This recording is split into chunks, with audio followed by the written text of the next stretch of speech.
does the government of India run like this? That you have hundreds of people servicing a canteen, you have hundreds of support staff, hundreds of support staff around support staff.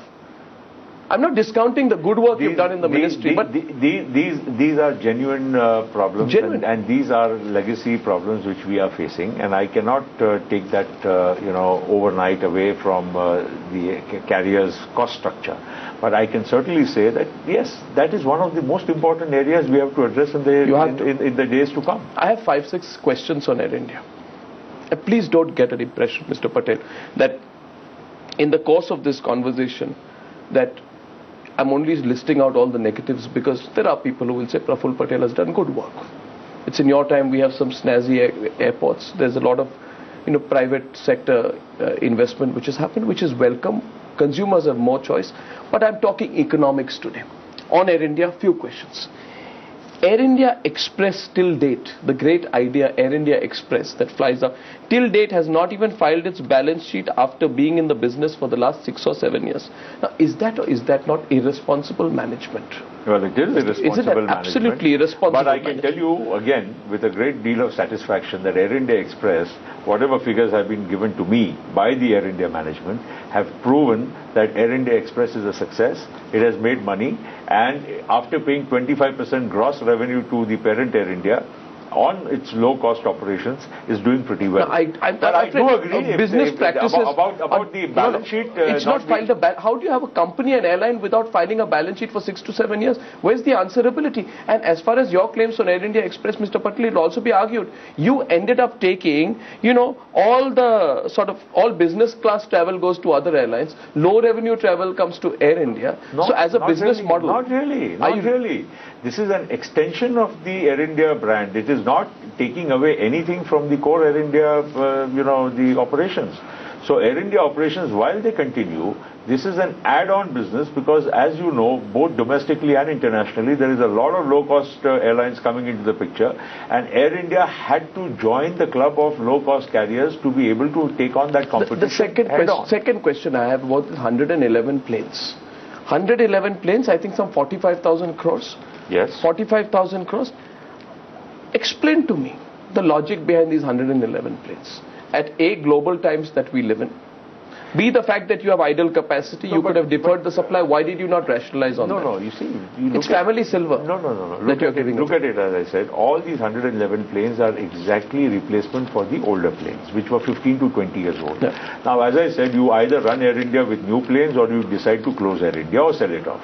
It can't be in between. Why can't it be in between? No, it can't be in between. How can you compete with Jet and Kingfisher or British Airways or Lufthansa with older planes? You have to give a comparable product. Well, you have to right size. And older 15 to 20 year planes don't give you the consumer satisfaction or on-time performance. Anyway, coming to the point, all 111 planes were ordered, as I said, for replacement, and at a time when the markets were not what are today. They were ordered in 2006 and 7. And now, and these are for 5-year deliveries, so out of the 111 planes, not more than 50 planes would have joined the fleet. And out of the 50 planes which have joined the fleet, almost another 25-30 planes would have gone out of the fleet. So it is not a net increment of what we think as in 111 planes. Now, while you were doing this. Number two. Number two. Out of the $11 billion worth of planes ordered, only about $4 billion worth of planes have joined.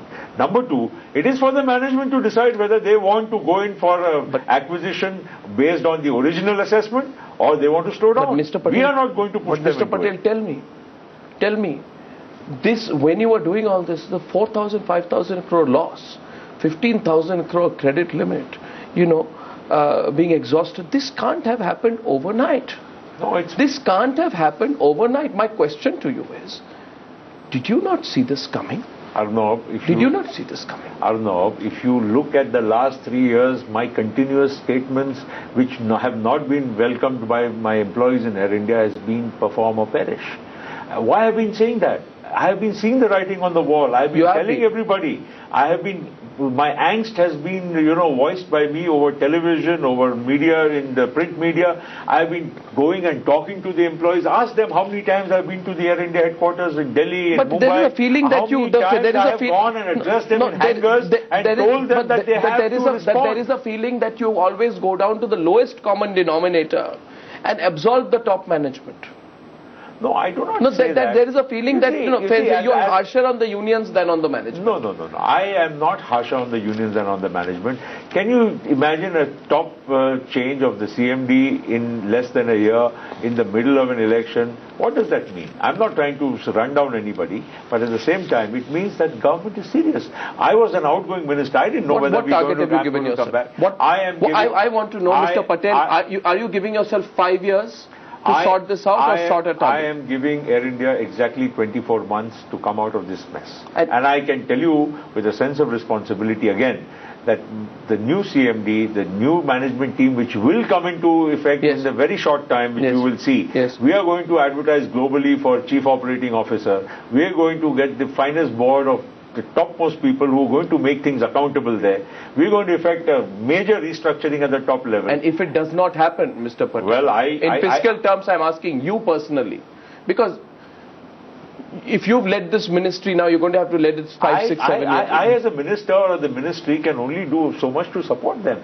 Running the airline, if I start running the airline tomorrow, people are going to accuse me of interfering in their affairs. That's not my job. My job is to ensure a level playing field. My job is to ensure a good support to whatever endeavors the management of Air India wants to do. And ultimately, mind you, these figures, whatever they give to us and they give us the projections, they are the ones who are responsible to meet those targets. People want to hear today, Mr. Praful Patel, from you as a different kind of minister.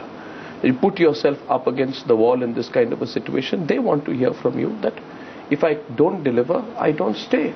I'm not trying to push you to saying that. No, I'm not going to say that. I'm saying, what's the target you've given yourself? I don't know. You see, if that is the objective, then I have to leave this job and sit in Air India.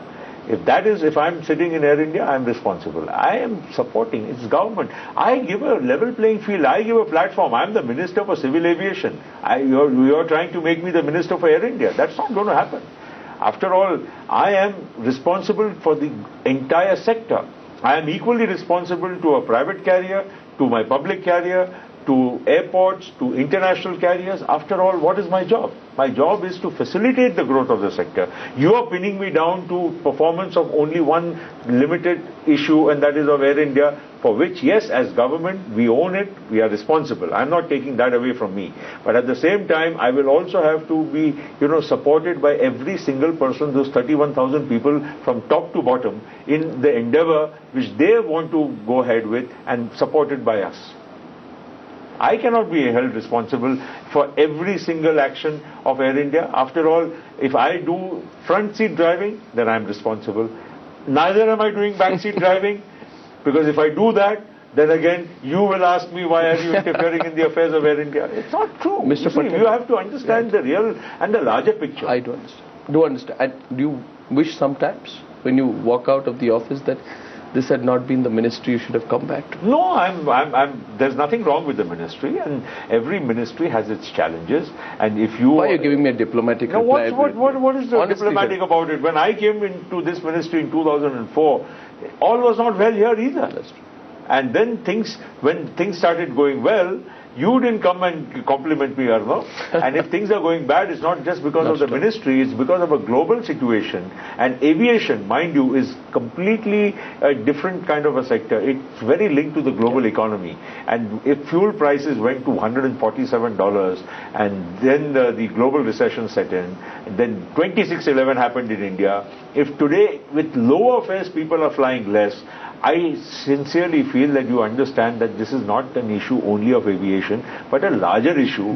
Do you ever discuss politics with Sharad Pawar after all this? Do you have time for all that? Why? What is there? I mean, Sharad Pawar is my leader. I do talk politics to him. And why not? I mean, we are politicians. Yes. We are byproduct of politics. After all, if we are not in politics, we don't win elections, how are we going to be coming to a position of power? Well, enjoy your time in the ministry. I assure you, Mr. Praful Patel, this was not an inquisition. It's an attempt to ask the questions that the people want answered from you. And I assure you I'll be back before 2 years to ask you more. Sure. Thank you so much for talking to me. I'll be happy to show you some changes. Thank you, Mr. Patel. Thank you.